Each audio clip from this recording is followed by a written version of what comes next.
Hey TCAT fans, no matter what you want to protect, nobody has more experience helping keep it safe than ADT. With ADT, you get 24/7 peace of mind from the creators of the home security category. Over 20,000 employees experienced in helping keep you safe. ADT has received the most burglar alarm events in the industry, and they've helped save more lives than any other home security provider. It's the best home security system of 2020, according to US News, and the #1 smart home security provider, according to Strategy Analytics 2020. Experience matters. That's why millions of people trust ADT to protect what matters most and keep them safe. Get all the latest security upgrades from the largest name in home security. Visit ADT.com today. ADT stands for quality and timeless protection.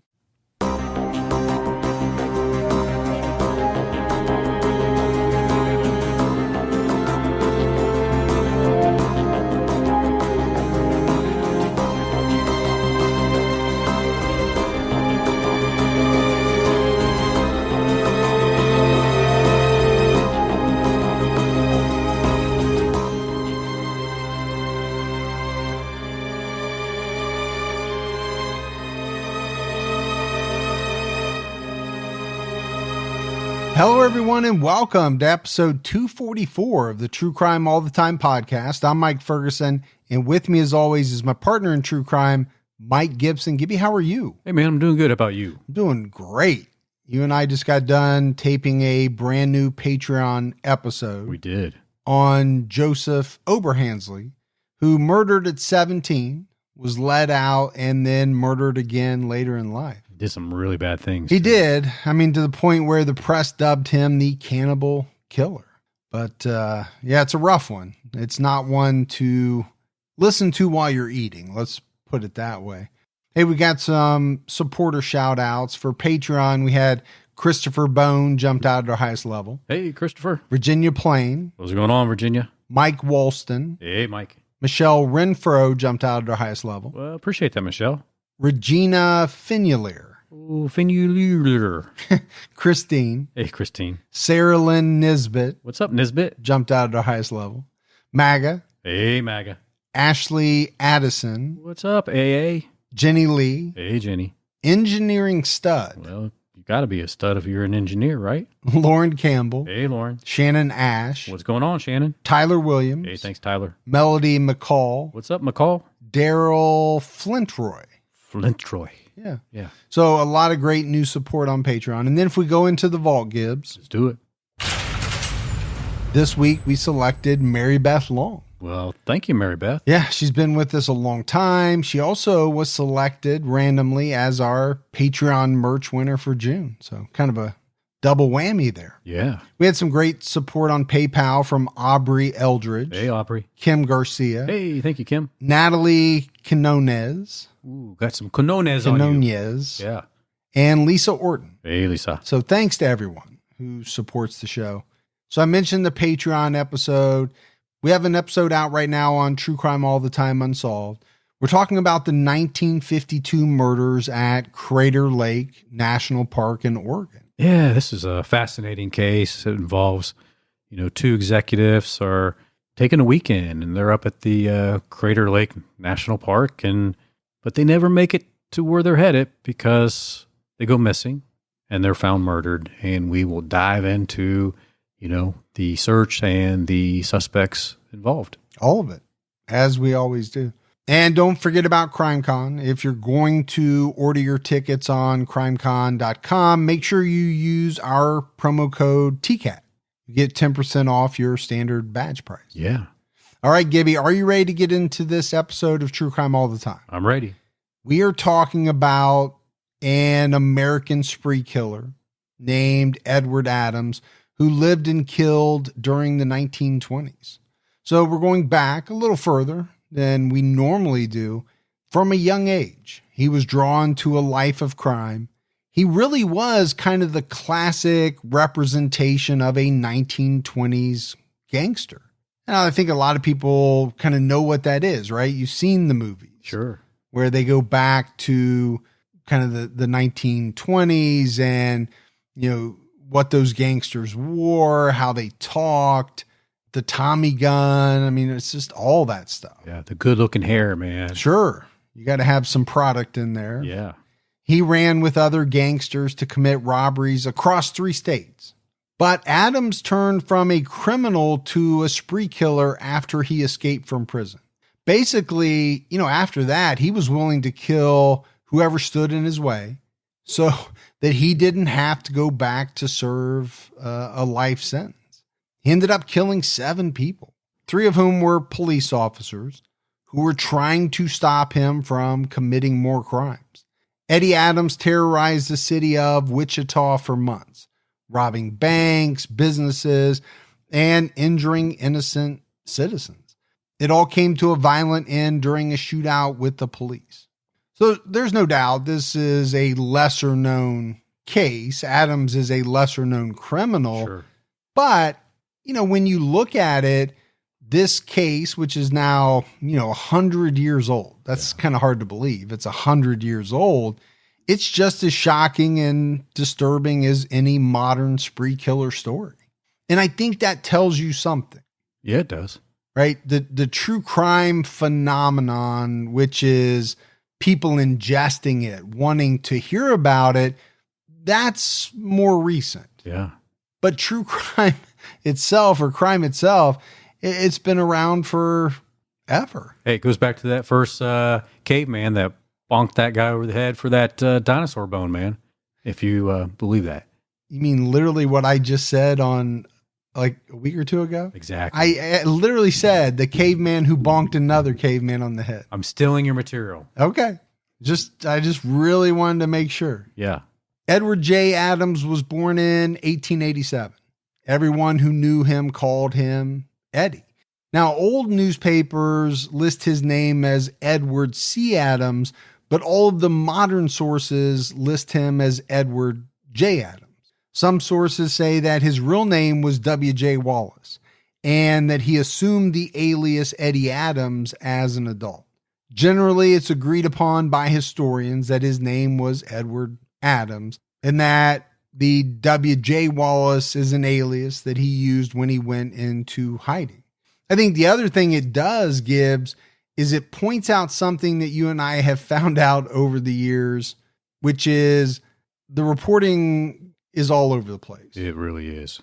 Now, even more so when you go back 100 years, but even today, 5, 10 years ago, reporting seems to be hit or miss. Yeah. Depending on what paper you're looking at, they get facts wrong. It's just something that's really jumped out at me as you and I have done a lot of research. And we've seen a lot of it. Eddie was born on a farm in Hutchinson, Kansas. His father died when he was a young boy, and his mother, T.R. Montgomery, remarried shortly after. For unknown reasons, Eddie hated his stepfather. Now, it may have been because his stepfather made him do most of the hard labor on the farm. Wasn't going to let somebody be lazy at that house, was he? No, and let's face it, back in the early 1900s, late 1800s, kids had to pull their weight. They did. It was much different than I think it is in most households today. Yeah. Do I make my kids empty the dishwasher and do some things like that? Sure. But I don't make them get up at 5:30 and milk the cows and plow the North 40. It's just not there. But back then, if you wanted to eat and do things, you had to. I mean, it wasn't like they could be laying around watching TV or Sure. playing video games, right? I mean, it was like... No, and it was about survival. Yeah, absolutely, yeah. You needed to get all of these things done in order to survive.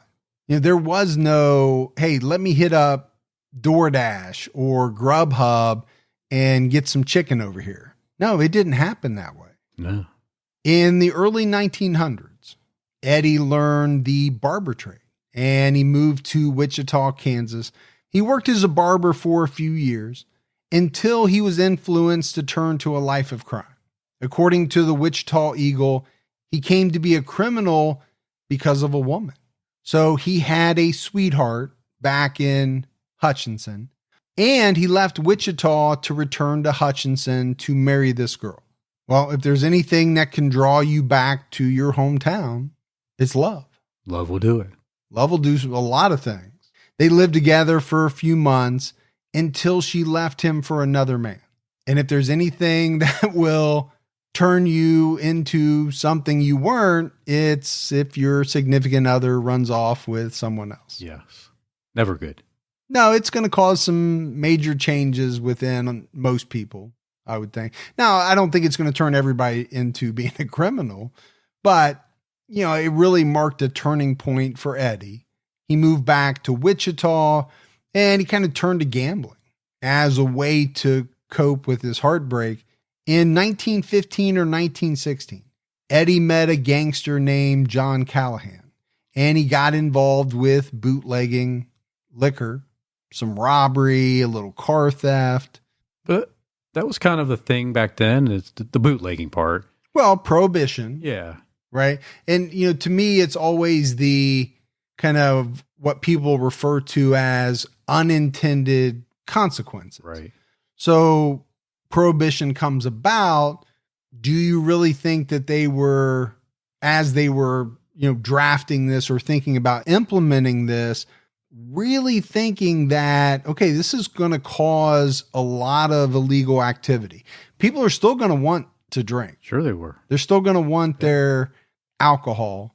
Somebody's going to get it for them. Yep. And it's going to be a criminal because it's a criminal activity. We've made it that. Yeah. To the point where it became big business and really kind of launched a lot of criminal enterprises. I was telling you a while back, I was rewatching that Boardwalk Empire, right? Set in Atlantic City. It's based on a kind of real people. Yeah. And really most of it kind of centered around bootlegging. Al Capone. You can just go down the line from these old gangsters back during Prohibition time, kind of got their start and really flourished because alcohol was illegal. Yeah. There was a need and they found a way to meet that need. John Callahan taught Eddie everything he knew about being a successful criminal. Basically, he was serving as an apprentice, Gibbs, with this guy Callahan until he felt ready to venture out on his own. Is it me or every time you say Callahan, I'm thinking of auto part, brake pads, auto parts. Exactly. But, not that much different from what? A plumber, an electrician, HVAC. You have to apprentice. You sure do. Right? You have to learn from somebody until you're ready to go out on your own. Now, the difference is those things are all legal and very much needed. Yes. Now, people back then would have said, hey, that alcohol is very much needed. Absolutely. It just happens to be illegal. Eddie got married after joining the Callahan gang, but the date that he got married, the name of his wife, couldn't really figure any of that out from the sources. Now, it was said that it was not a happy marriage. Eddie was described as very charismatic. Women were drawn to him. Unfortunately for Eddie's wife, this was a guy who had a wandering eye and he cheated on her all the time. So I think she became tired of two things. Number one, the infidelity. Sure. Most women won't stand for that. No. But number two, I think she got tired of being married to a criminal because that has its drawbacks, obviously. Yeah. Well, you add all that up, it's going to be a very short marriage then. And it was. I think she left him after just a few years. But what happened was Eddie's now free, right? He no longer has the constraints of marriage, although I don't think he was all that constrained while he was married. Right. But Eddie started his own gang, the Adams Gang. He and his gang members started committing bank and train robberies across Kansas, Missouri, and Iowa. He quickly earned a reputation as one of the premier bandits in the Midwest. I wonder what your gang name would be. T-Cat Gang. T-Cat? I already have one. You do, that's true. Or we do. You and I already have a gang. It's called the T-Cat Gang. And I could have a sub gang called the Gibby Gang. Right. The GGs. Doesn't sound very tough, does it? It doesn't, no. You're going back to your West Side Story roots there a little bit. Because when you're a Jet, you're always a Jet. When you're a GG, you're always a GG. Here you go. But I think what is important to take from this was that, it's not like Eddie was some small time crook, right? I mean, he was well known. He developed this reputation to the point where people were considering him, in this upper echelon kind of gangsters. Mm-hmm. Now, he's not as well known as Al Capone and all these other people. But people knew who he was when he walked into a place of business, I'm sure. It sounds like it. In 1920, through connections with his former boss, John Callahan, Eddie formed a partnership with the outlaw brothers Ray and Walter Majors. One of them had a son named Lee, probably, who became the $6 million man. Bigger and better and stronger and faster. Sure. On September 5th, 1920, Eddie, Ray, Walter, and a third major brother named Dudley attempted a daylight robbery at a Kansas City gambling den owned by a guy by the name of Harry Truesdell. So this casino was operating illegally, and the employees were essentially criminals like Eddie. So when he tried to rob the place, along with his fellow gang members, a shootout between the gang and casino employees erupted. The shootout led to the death of one of the customers, a man by the name of Frank Gardner. Police were called to the scene, but Eddie and the Majors had already fled. Truesdell gave them a description, and the police set out to capture the gang. And it was told to police that Eddie was the main gunman. So that's who they were setting their sights on. But Eddie did pretty good. He evaded capture for about 6 months. Yeah.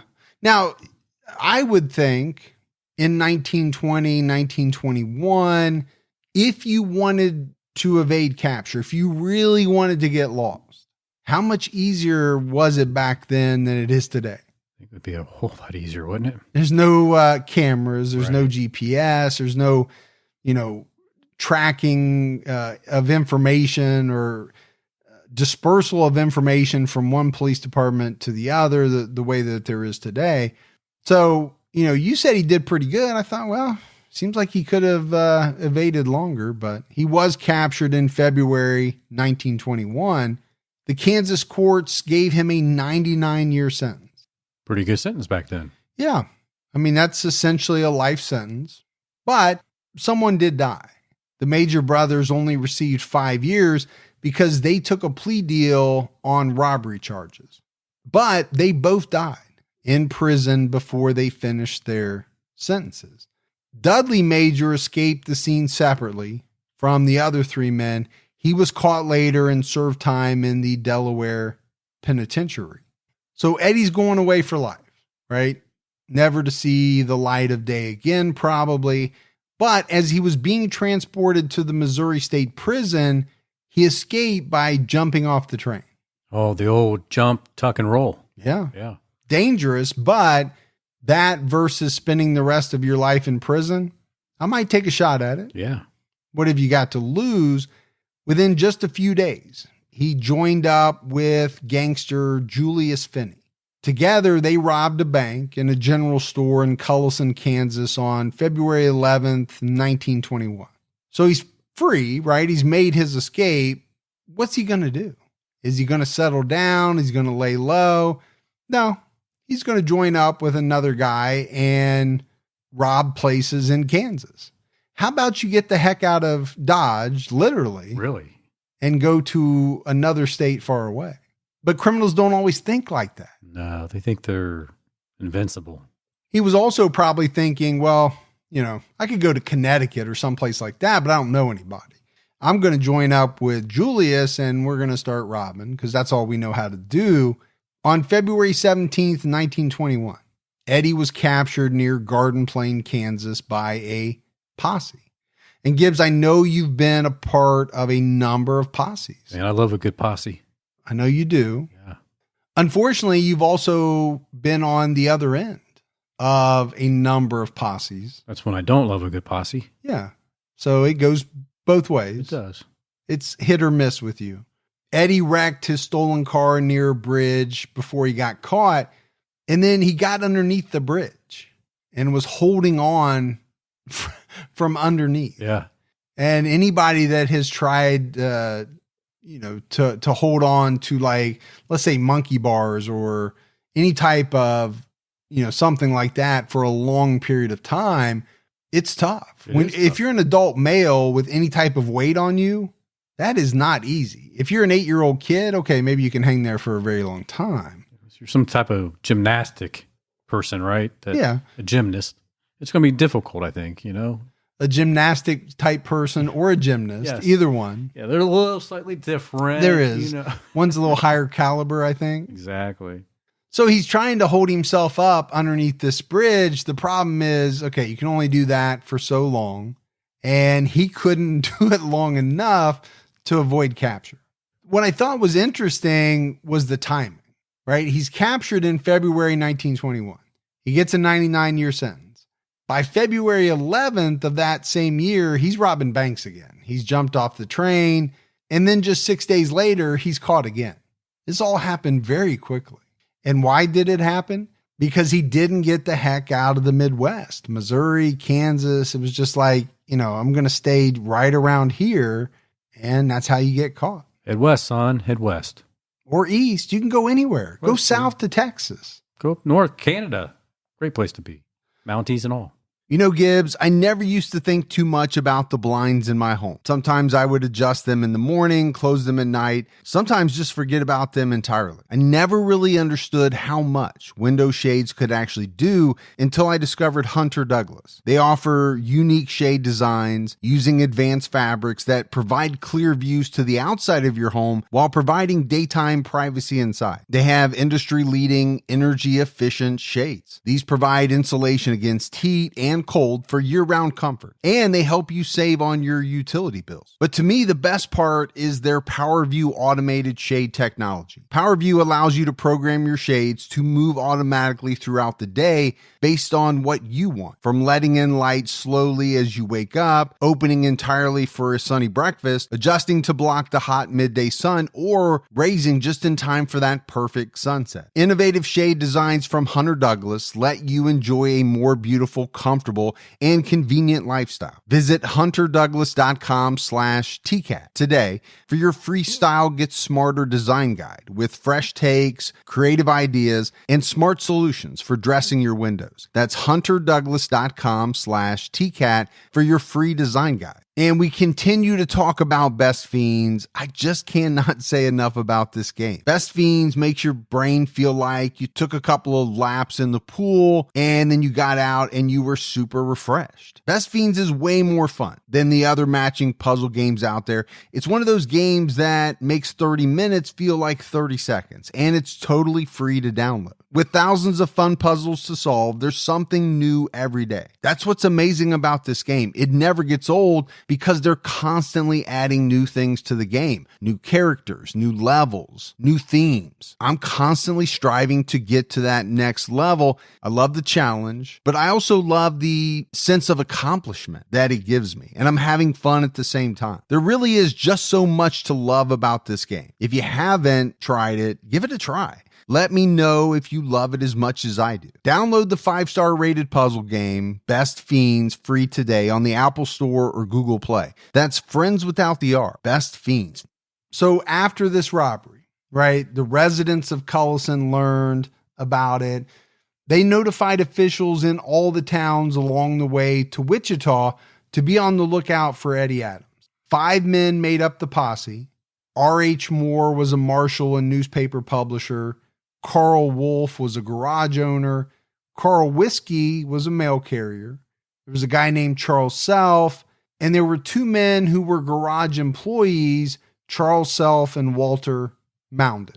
So, I mean, it's not like this posse's made up of, gunslingers. These are, mail carriers and people with real jobs. One person's a publisher. Now, the one guy was a marshal. But still, any opportunity to be part of a posse, it's, hey, I'm going to form a posse. Immediately got people with their hands up. Well, it's exciting. Yeah. You think you're doing a good deed, right? Now, you could also get shot. So it's exciting, but very dangerous at the same time. Sheriff Wade Gosney joined them later that morning to arrest Adams. The posse blocked the road near the bridge by parking Wolf's car across the road, and then Officer Gosney parked his car further along the road and waited for Adams. According to the Wichita Beacon, a Buick tore around the bend and crashed into Wolf's car. Julius Finney was apprehended immediately, but Adams escaped from the car and ran down the road. The posse fired some shots at him, but they didn't hit him. Eddie ran north through a field. So the posse took Julius Finney to jail, and then they came back to try to find the other guy who was Adams. They followed his trail. The 7 men joined together. They searched all over for him, but for some reason, they didn't pay all that much attention to the bridge. Maybe they just thought, okay, where's he going to be? There's no place to be on this bridge. We would see him. And one of the guys even walked under the bridge without seeing anything. Frank Bradley was walking along the creek bank about 50 yards away from the bridge when he saw a hand and a foot drop down from underneath the bridge. Then he saw a second hand and a second foot.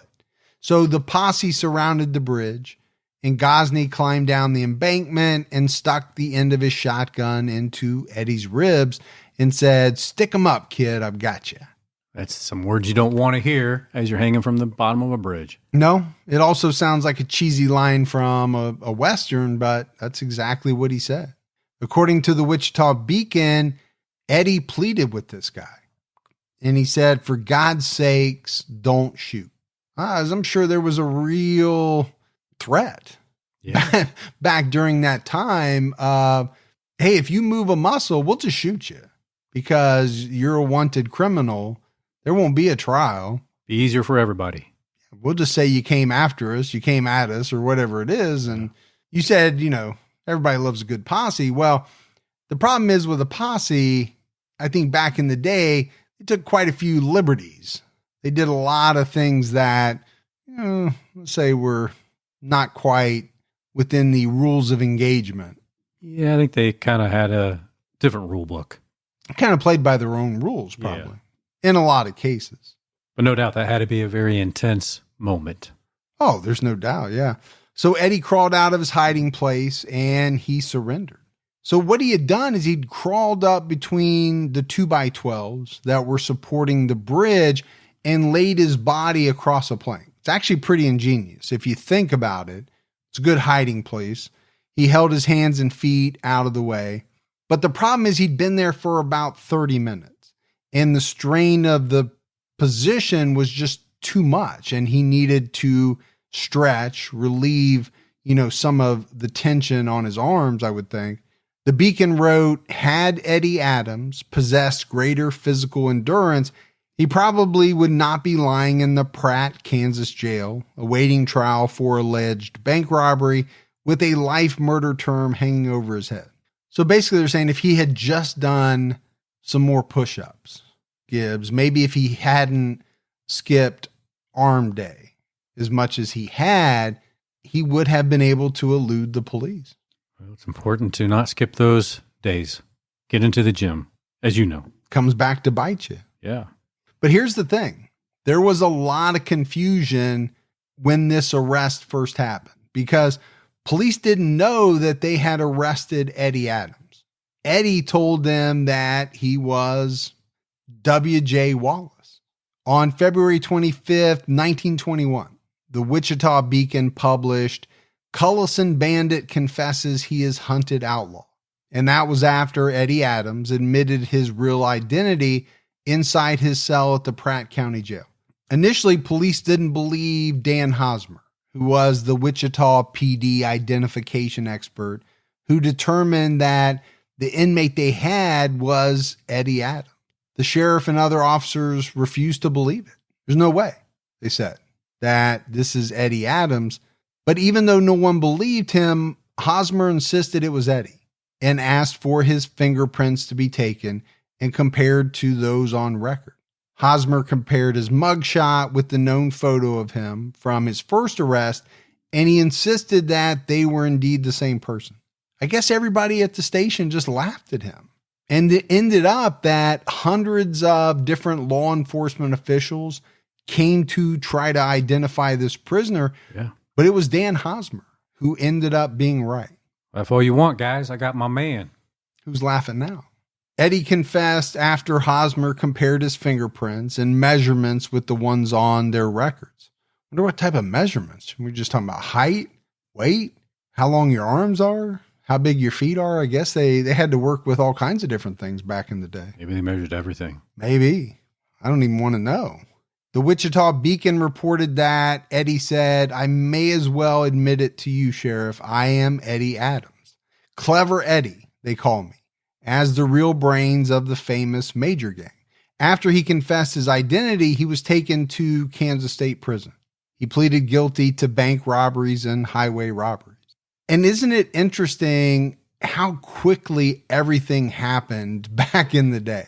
From the time of arrest to, pleading guilty or trial to conviction to, even execution. The wheels of justice just move so quickly. Yeah. Now, a lot of people would argue too quickly, and that a lot of innocent people were probably jailed and even executed on trumped up charges and charges that, couldn't be proven, things like that. Unfortunately, that still happens today. That's the sad thing, 100 years later. Some things never change. Eddie was convicted of bank robbery, and 10 to 30 years were added to his life sentence. Nothing like life plus 30 years. Yeah. Julius Finney received the same sentence for his role in the robbery. Eddie was sent to the Kansas State Prison in Lansing. He arrived on March 21st, 1921. The Wichita newspaper spread the news with articles like "Adam reaches pen" to assure citizens that he was safely in jail. Well, they wanted everybody to know that they can relax now. Yeah, because, you have to figure you've got citizens who are thinking, we've got this criminal mastermind. This is a real gangster, running around. Hey, we're scared. Yeah. But now we're not because he's in jail. Yeah, and they find out that Eddie's going to be assigned to work in the prison's coal mine. But the problem was that Eddie was already scheming, right? He wasn't planning on staying there very long. And it was later that same year, on August 13th, that Eddie escaped prison again. Basically, what he did was he turned off the prison power plant and he scaled the walls at night. He cut the lights in the guard tower to escape under the cover of darkness. This is like a Brad Pitt and Robert Redford type of movie. Yeah, exactly. Yeah. Or the original Superman, where Lex Luthor kind of scurries out of jail. That's true. With the help of his sidekick that I can't think of. Eddie then overpowered a guard and stole his gun. He and 3 inmates made a ladder out of scrap wood to scale the prison wall. He escaped with inmates Frank Foster, George Weisberger, and D.C. Brown. A World War I veteran named Billy Fentleman was their driver. So obviously there was some planning here, right? It's not Shawshank Redemption type planning over years and years of and tunneling and all of that. It was pretty immediate. But there's the turning off of the power. There's, making a makeshift ladder. There's some planning. Getting your gang together, making sure you got a driver. D.C. Brown was captured just a few days after the escape. But the rest of the fugitives got away, and they formed the new and improved Adams Gang. What if they had like shirts that said Adams Gang, new and improved? And underneath their first name? Yeah. Like a mechanic or something like Exactly. that? Yeah. I doubt it, but their total loot from robberies committed in 1920 and 1921 was close to $300,000. Man, that's a lot of money. You want to take a guess at what that would be today? Beep, Beep, beep, beep, beep, beep, beep, beep. 30 million. No, I don't think so. I think that's way high. Is it? Yeah. Oh, did I calculate wrong? Let me go back and, oh wait, sorry. It's 7 million. Okay. I think that's probably closer. Yeah. Because I don't know what it is. I think that's closer to it. I don't think there's any way it's 30 million, but I don't know. It's 100 years. So Boatload of money, man. Either way. it is. It would be a boatload of money. It would be millions and millions, however many millions it was. Officers never found the entire stash of money. So Eddie went back into hiding. But as always, he just kept gravitating towards Wichita, the place that he considered his home. To hide in plain sight, Eddie dressed in all the latest, most fashionable clothes. He also cut his hair the way that the younger men did back then, even though by this point he was in his 30s. Got to look hip and cool, man. To blend in with the crowd. Exactly. In August 1921, the Wichita Eagle published an article warning residents that Eddie was heading back to their city to commit more crimes.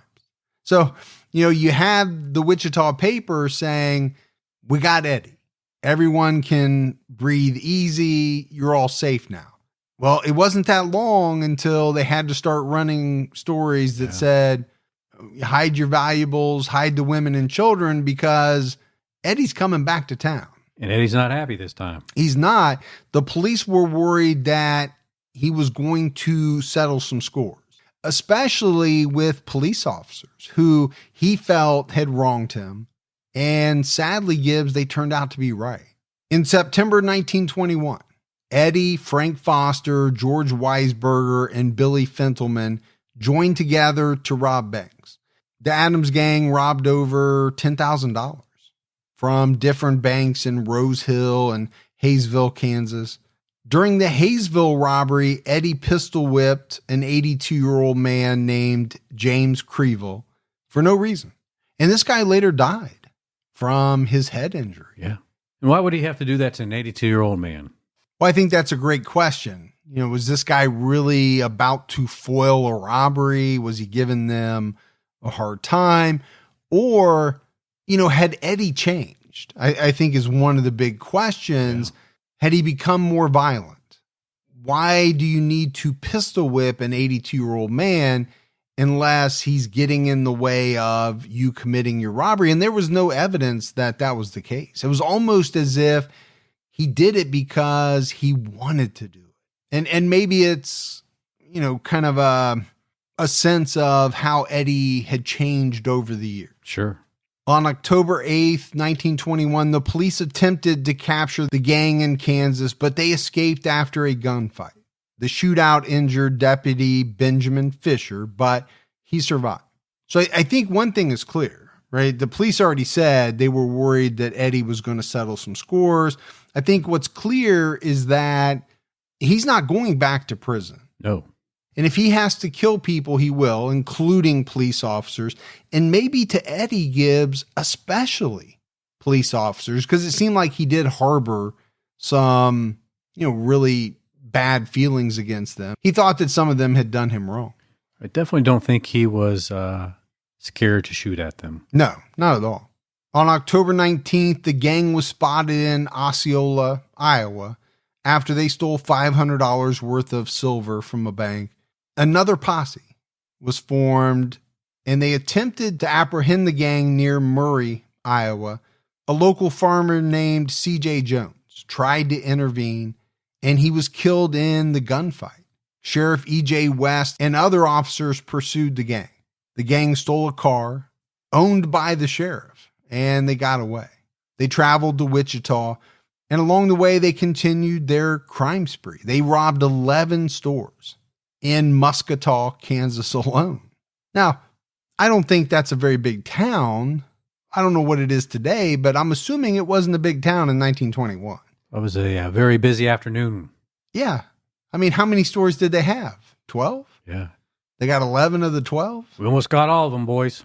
That's a lot of robberies in one town. You just think about like the town I live in. Yeah. If 11 stores were hit in one day, it'd be mass hysteria. It would be. You better get them all at the same time because the police will find you. The gang abducted and robbed 2 motorcycle officers, and they set their bikes on fire. But both officers did survive the attack. See, I mean, they have no fear of law enforcement. No, but what they had, I think, was a fear of going back to prison. So that then turns into no fear of law enforcement because we're willing to do whatever at this point. And they do. Yeah, they did, because on November 5th, 1921, Eddie shot and killed patrolman Al Young in cold blood. Witnesses heard 9 shots near the corner of Llewellyn and 11th Street. Young was laying on the ground dead. His revolver was empty. And somehow Adams had taken Young's gun and he shot him with his own gun. And I think what was strange to me about this one, Gibbs, was, this was an unprovoked attack. It wasn't as though the officer had spotted them, was trying to capture them. Nothing. He just took this guy's gun and Young had no way to defend himself. Now, there were reports that the motive for the attack was over a girl that Eddie and Young both had feelings for, and she chose Young over Eddie. I don't know how true that is, but there was some reporting about that. It wasn't long after Young was killed that the gang stole $35,000 from a Santa Fe Express train near Ottawa, Kansas. Again, we are talking about a lot of money. We are. I mean, 35,000 in 21 would be what today? And don't say $30 million. 20 million.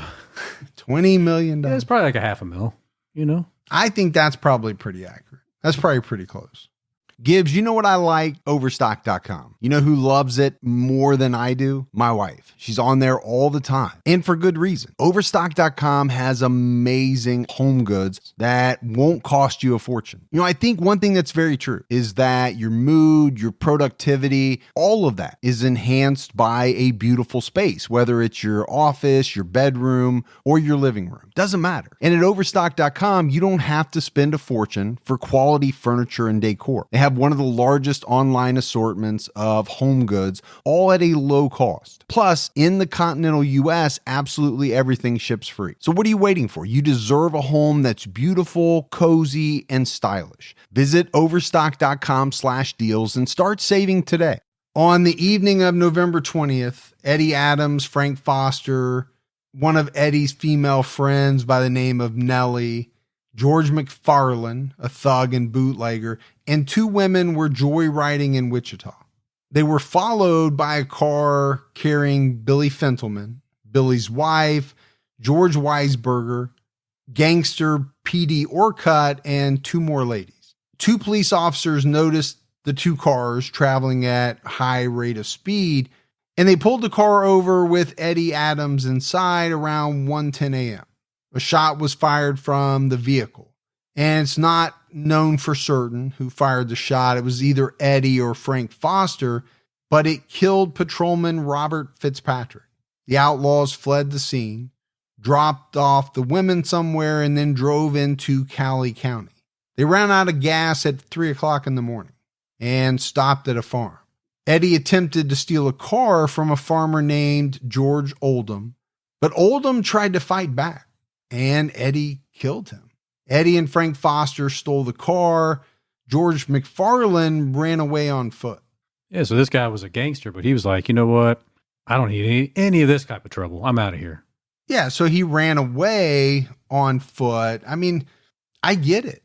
I don't know that most gangsters were going out of their way to try and kill people, especially police officers. You think about the gangsters from the 20s. Yeah. Yeah. Did they kill people? Sure, they did. I think a lot of times it was, other gangsters or, things like that. I think a lot of them have been romanticized over the years. You think about Bonnie and Clyde and, right. People like that. But, they killed people. They did. Eddie and Fentleman went to George McFarland's home to search for him. But instead of finding George, they found 2 police officers waiting for them. Eddie shot Officer Ray Kastner. The other officer hid under a bed, and Eddie escaped again. So, a couple of things here, right? Again, there's no thought on the part of Eddie Adams about killing police officers whatsoever. No, he's a renegade, man. I think his only thoughts were, obviously we're going to keep robbing because that's what we know how to do. And then I'm not going back to prison. So if anyone gets in my way, I'm killing them. George McFarland was arrested at midnight and sent to the Wichita City Jail. The Wichita Beacon journalist had published his photo in the paper, which made it pretty easy for police to identify him. Just before 9 p.m., he was walking into the Santa Fe Railroad Station. He purchased a ticket to Gordon, Kansas, and then he sat on a bench and he fell asleep. The station agent overheard him talking in his sleep. The Wichita Beacon reported that he was saying things like, "Wish I had not done it. Why did I go with those fellows?" So this agent called the Winfield police and told them what was going on. And apparently Gibbs, the police officers, were reading the Beacon at that moment when this guy called. So they asked the agent to describe the man. In the meantime, McFarland got on the train, but I guess he was so tired that he fell asleep again. And he didn't even notice when the conductor didn't stop at his destination. He ended up being dropped off in Augusta, Kansas, where police officers were waiting to arrest him. But he refused to give any information on his accomplice, Eddie Adams. Eddie hid until Officer Fitzpatrick's funeral, which occurred on November 22nd. I think he assumed that most of the town's policemen would be at the funeral, and that would be the perfect opportunity for him to escape. He planned to rent a car at the driverless motor livery company for his escape. I didn't even know they rented cars back in the 20s. That's kind of interesting. No, it is. I mean, and I guess it makes sense. Not everybody can afford a car. So some entrepreneur came up with the idea of, okay, I'll buy some cars, I'll rent them out. Seems like tracking them would have been pretty difficult. And people just stealing them and driving them to California never to return would be a hazard. Where's old Mr. Hertz's car rental place at? Probably what they said back then. Eddie's friend, J.C. Burns, lived in the house next door to the garage. Burns introduced him to the garage owner, a guy by the name of C.E. Jacks.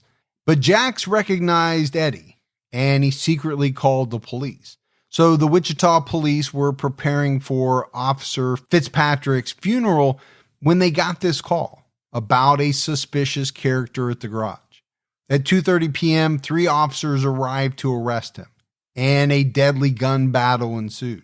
The officer saw him at the desk and snuck in through a back door. Eddie spotted Detective Hoffman and said, "Your name is Hoffman, isn't it? You'll have to come back here if you want to see me." So, I mean, this is straight out of like a gangster movie. It really is. If you want a piece of me, you're going to have to come back here. Eat some lead. I mean, you know, these type of phrases that you hear in old gangster movies. Right. So they went to the back of the store to approach Eddie, and you've got employees in there. And I think Gibbs, they were sensing that something really bad was about to happen, and they all ran out of the store. Eddie drew his gun. When the officers closed in, Hoffman lunged forward and grabbed Eddie, but Eddie got his hands free and he fired at close range. Hoffman fell across Eddie's legs, kind of pinning him down. So Eddie was laying on his side, but he managed to fire point blank at Officer Bowman's face. I don't know how he did it, but Bowman was able to jump out of the way. Normally when somebody fires shots at you at point blank range, pretty tough to dodge those. Yeah. He was able to do it. And another officer named Stuckey fired 3 shots. Stuckey was hiding behind a pillar, and he fired the fatal shots that killed Eddie Adams. The bullets went through Eddie's right cheek, through his jaw, and hit him in the temple. He died almost instantly. But Eddie had fatally wounded Detective Charles Hoffman, who had him pinned to the ground. Hoffman was paralyzed and he was bleeding out. Officer Bowman managed to get to the phone at some point during the shootout to call the police chief. The rest of the officers left the funeral to provide backup. Later, the garage owner said, "All I know is that the bullets were flying thick and fast and that I got under cover as quickly as possible. I don't know who fired first. I just know there were several explosions, which sounded to me like a battle." That's one of the things I always think about, Gibbs, when I'm watching a movie and there's like a gun battle, let's say inside a warehouse or in a building. The sound, the loudness of gunshots being fired in a confined space, it's brutal. It had to be. I mean, when I go to the range, I'm outside, I have to wear ear protection because it's very, very loud. You get in a confined space and a bunch of people are firing guns. I mean, to me, it would almost be disorienting, I would think. Easily, I think. Well, and to this guy who wasn't a police officer, right? He was just the guy that owned the garage. I get it. Him saying, hey, this sounded like a bunch of explosions. I think that's what it would have sounded like. Eddie's body was moved from the garage on South Lawrence Avenue to the Undertaker at 4 p.m. on November 22nd. His body was publicly displayed at the Wichita City Undertaking Parlor so that the townspeople could celebrate his death. And I guess so many people showed up that the parlor manager started taking count. They said there was over 9,000 people came to view his body from the afternoon of the 22nd until 1 p.m. the next day. Well, I mean, it was a big deal. And back then, people wanted to be able to see, just like when Dillinger died and, people wanted to actually see this, larger than life figure. Yeah. He's now finally dead. Yeah, they wanted to see him. I think some people for different reasons, right? Some, out of curiosity for this person who was larger than life, probably some in the Wichita area just to make sure this guy was dead. Yeah. Is this the guy I seen? It is. Okay, he's gone. Good. He was causing so much havoc. After the gunfight, Detective Hoffman was transported to St. Francis Hospital. He had been shot in the abdomen, and it was a fatal wound. The bullet severed his colon, injured his nerves, and was lodged in his spine. Physicians told the paper that there was little chance for his recovery, and Hoffman died from his injuries just a few hours later. According to the Wichita Eagle, one of his final statements was to ask his fellow officers, did we get him? I'm done for, I believe. Well, at least he heard the response, hopefully, that they did get him. Yeah, just think about it, though. I mean, this is a man who knows he's about ready to die. He believes it. And what's the one thing he wants to know? Did we get Eddie Adams? Yeah.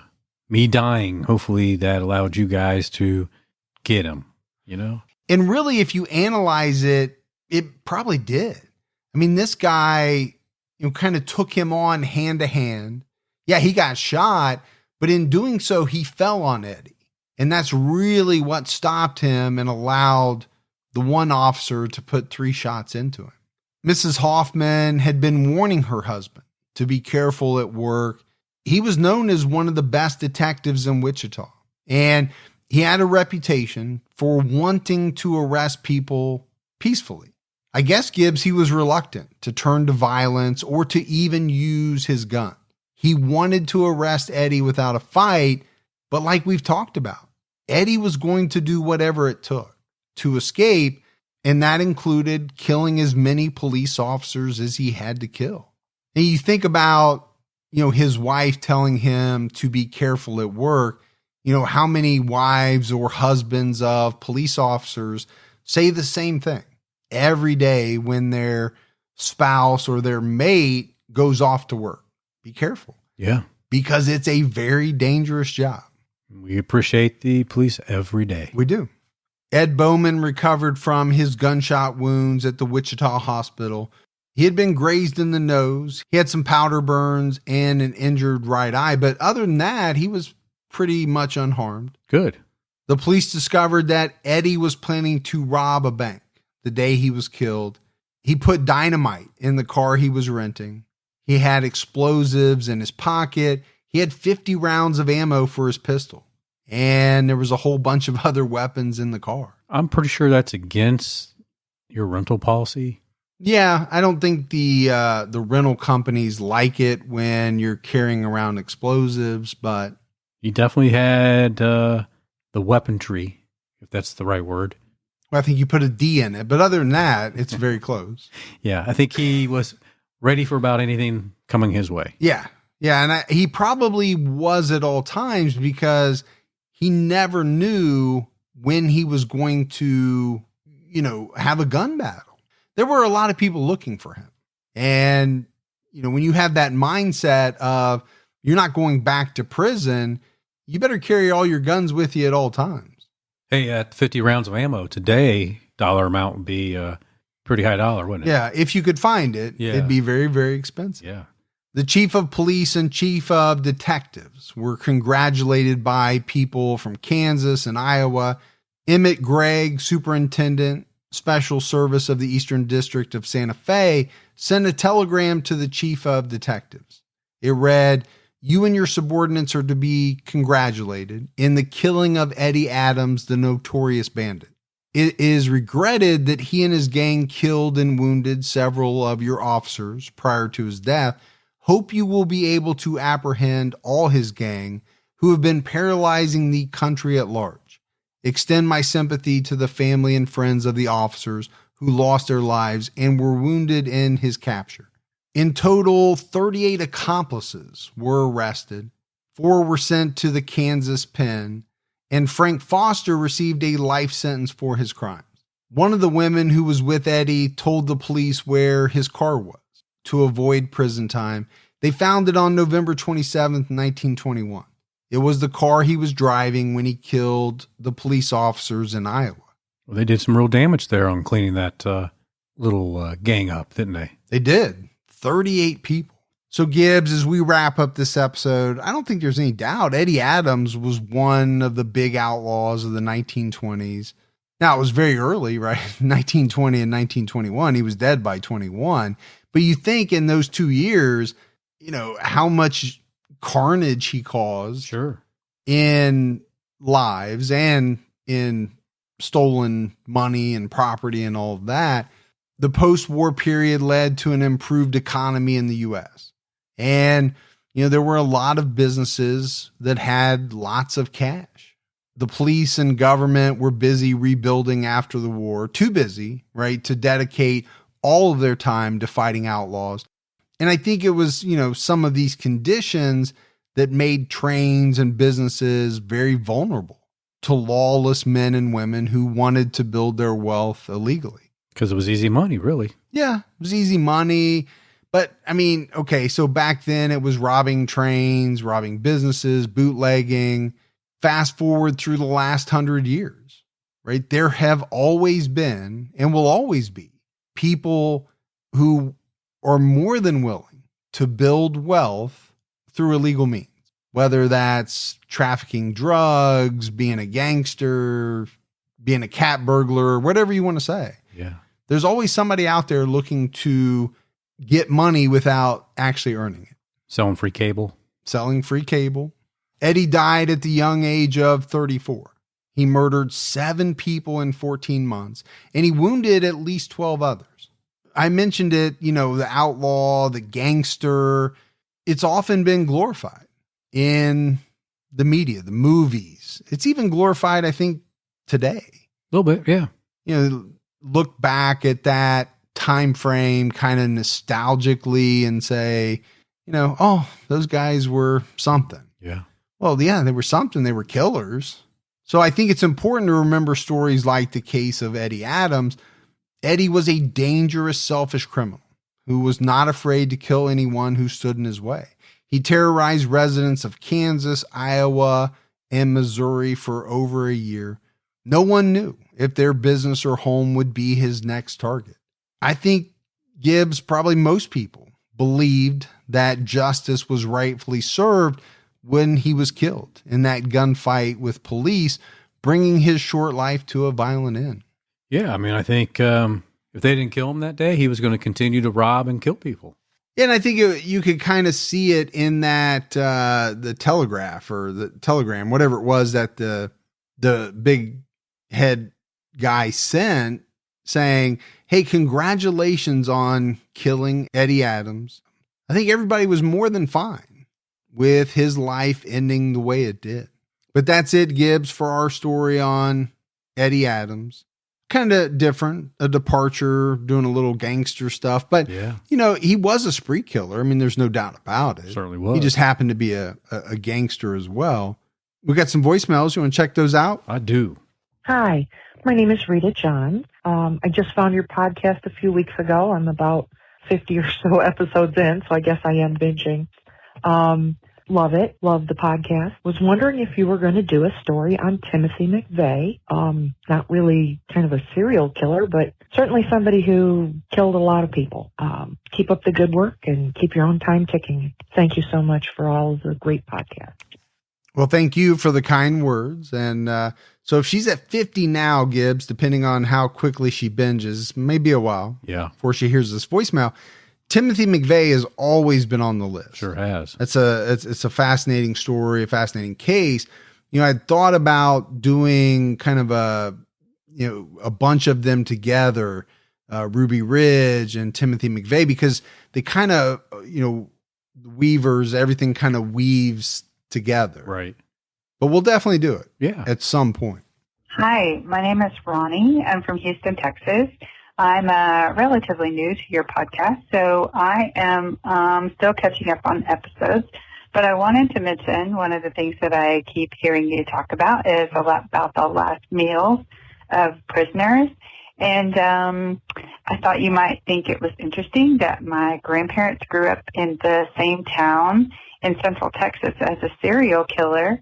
And at the time of his death, when it was announced what his last meal was, he ordered steak, and at the Walls unit, they had to serve whatever they had there. So rather than steak, he got Salisbury steak. Anyway, ever since I heard that, I've never been able to eat Salisbury steak or steak with any kind of gravy or anything again. Anyway, just thought it might be kind of interesting to you. Anyway, thanks again. Hey from Houston. Keep your own time ticking. Bye now. Well, let me just say this. There is a big difference between a nice ribeye and Salisbury steak. Is that like Swiss steak or? Yeah, probably what some people might call Swiss steak. I don't know if I heard that too much. Chop steak. Yeah, it's usually like chops. Yeah. Steak with gravy, maybe some onions, mushrooms sometimes. Because you put that stuff on to make it taste better? Yeah. It's all right. I ate it a bunch when I was growing up. But, if you try to compare that to a juicy ribeye, no, there's no comparison. Hello, gentlemen.